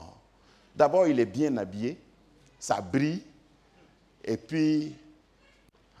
comme on peut tout photoshopper maintenant, même s'il est vilain naturellement, on le rend beau sur l'affiche. Et puis toi tu dis, non, l'homme de Dieu, il est ouin. Tu connais son village? Non, c'est vrai. Avant de suivre quelqu'un, il faut savoir comment, il vient d'où, il a fait quoi. Ça, c'est des petites recettes que je donne. Sinon, tu seras... ballotté. Il y a des gens qui nous font perdre du temps pour rien. Avant que tu ne saches que c'est un faux, peut-être tu as vidé même ton compte. Moi, je suis pasteur depuis longtemps. Il y a des gens qui sont dans l'église. Il y a des projets de son église. On dit il faut contribuer. On distribue des enveloppes. Ils ne donnent rien. Nada. Et puis il y a un prophète qui vient du fin fond du Nigeria. Il fait une croisade à Abobo. Ils partent et puis ils reçoivent un morceau de prophétie. Ils partent vider leur compte, disent non. Aujourd'hui c'est mon jour. Bénis-moi. Le problème, il va repartir. Au fait, ce que je suis en train de dire, là, il n'y a personne ici comme ça. Hein. Mais c'est juste, comme on est en train de causer, je parle seulement. Quand lui, là, il va partir, tu auras un problème. Il faut aller. Tu vas aller là-bas. J'ai accompagné une dame, c'est triste, mais je le dis, à Ouaga, très haut classé, je ne vais pas dire son titre. Chaque année, elle prenait son billet et elle partait au Nigeria, je ne vais pas dire la ville, pour voir un grand prophète. Et puis, à la fin du programme, c'est par classe. Si tu peux donner 5 millions, tu es au premier rang. Si tu peux donner, voilà. Et puis, elle partait toujours avec quelque chose. Et la dernière fois, l'année passée, quand elle est partie, elle a donné ce qu'elle avait. Et le prophète a dit, ceux qui veulent avoir une percée dans cette année, ils n'ont qu'à venir s'allier. Et puis il enlève le tapis comme celui-là, là. Et puis il met plusieurs personnes et puis on coupe par morceau. Tu as combien? 1 million. Et puis on coupe un morceau de 1 million, on te donne. Tu mets ça sous ton oreiller. Mon onction te suit à la maison. Bon, si je l'ai accompagnée, c'est parce qu'elle était vraiment en panne. Tout est fini. Donc, quand elle est venue me dire, je dis, bon, normalement, tu devais repartir là-bas. Celui qui t'a vendu le morceau de tapis, là, c'est là-bas que tu dois aller. Il faut que Dieu nous aide, nous les pasteurs. Mon cœur était dérangé. Il a fallu que je me ressaisisse. Parce que c'est quelqu'un que je connais. Il y a des projets. Hein? Souvent, je prie et je dis, Seigneur, si tu veux, il faut me donner 10 milliards, tu vas voir qui je suis. Il y a des projets. Moi, là où je suis là, si tu me donnes 10 milliards, je ne vais pas prier. J'ai déjà des projets. C'est ça aussi la fécondité. Mais il y a des gens, si tu leur donnes 10 milliards, ils deviennent fous. 10 milliards, est-ce que je vais dormir encore même? C'est même pas la peine. Je vais dormir pour faire quoi? Si tu n'es pas fécond, même la richesse là va te rendre fou. Donc j'ai accompagné pour terminer l'histoire et je suis toujours en train de l'aider à comprendre. Chaque fois, elle attrape sa tête. Mais repars à la parole de Dieu. Centre-toi sur la parole de Dieu. Ne poursuis pas. Jésus a dit d'ailleurs, voici les signes qui feront quoi? Ah bon, ce n'est pas dévanceront. Les signes accompagnent. Donc moi je marche.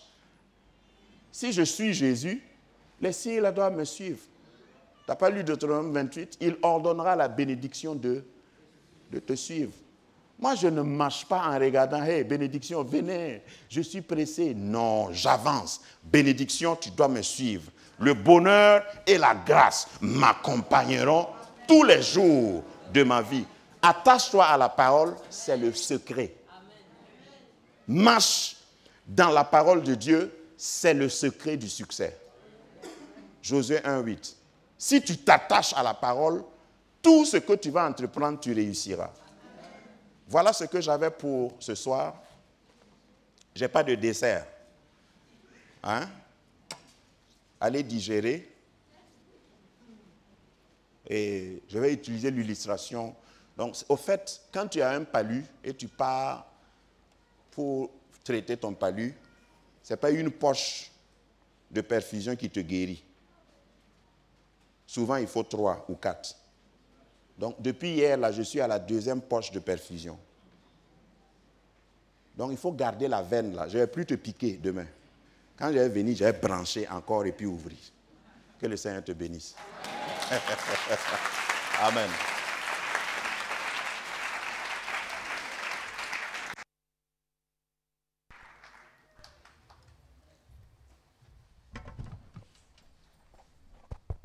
Gloire au Seigneur. Nous allons prier le Seigneur. Nous allons demander au Seigneur de ce que nous avons entendu, que le Seigneur nous aide à mettre cela en pratique. Amen. Voilà. Prions donc le Seigneur. Nous voulons donc te bénir, notre Dieu, notre Père céleste. Au nom de Jésus, notre cher Seigneur. Merci pour ta fidélité, pour ta grâce, pour ton amour infini. Merci pour ton amour qui est manifeste. En effet, tu nous donnes l'occasion de comprendre ta parole. Merci donc d'avoir utilisé ton serviteur. comme instrument, afin que, Seigneur, nous puissions comprendre ta parole. Ta parole est la vérité. Combien de fois ne sommes-nous pas, Seigneur, éloignés de ta parole qui nous a conduits, Seigneur, loin de toi. Je voudrais donc que nous puissions revenir à ta parole. Dans ta parole, tout y est. La vie y est. L'autorité y est. La domination y est. C'est pourquoi donc donne gloire à ton nom, Seigneur, ce soir, au travers de tout ce qui a été dit. Et permets que Dieu, par le Saint-Esprit, nous puissions mettre à exécution ce qui a été dit. Seigneur, c'est vrai, une chose, comme ta parole dit, est de l'écouter. Une chose aussi est de la mettre en pratique. Nous prions donc que par le Saint-Esprit, tu puisses donner la force aux uns aux autres. Que tu puisses donner ton esprit à la compréhension et à la mise en pratique de ta parole. À toi donc la gloire et tout l'honneur. Au nom tout-puissant de Jésus, notre cher Seigneur. Amen. Je voudrais demander à notre frère Jonathan encore de lever la voix et de dire merci au Seigneur.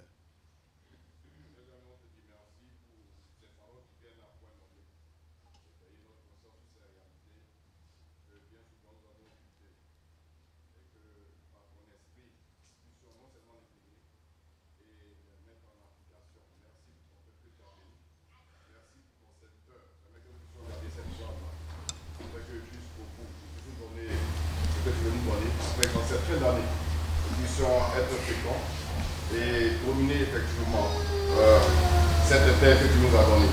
Merci parce que tu nous y aides par ton esprit. Au nom de Jésus. Amen. Gloire à Dieu. Voilà, nous avons fini pour ce soir. Nous voulons dire au nom du pasteur principal, dire merci à l'orateur, le révérend Emmanuel, que Dieu le bénisse abondamment. Nous nous retrouverons ici demain à 18h30.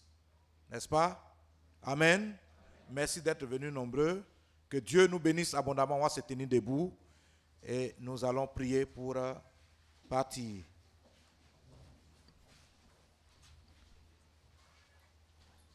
Alors donc nous allons donner à notre frère, le président de Choc des hommes, de venir ici et de terminer par la prière.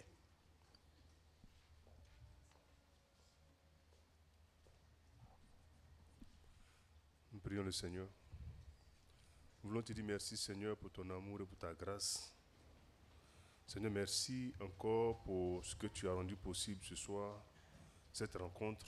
Merci pour ton peuple qui s'est déplacé nombreux pour venir écouter, Seigneur, au Dieu de gloire, ce message. Certainement que, Seigneur, au Dieu de gloire, tu as quelque chose à nous dire dans ce domaine. Seigneur, nous te bénissons pour ton serviteur que tu as utilisé puissamment.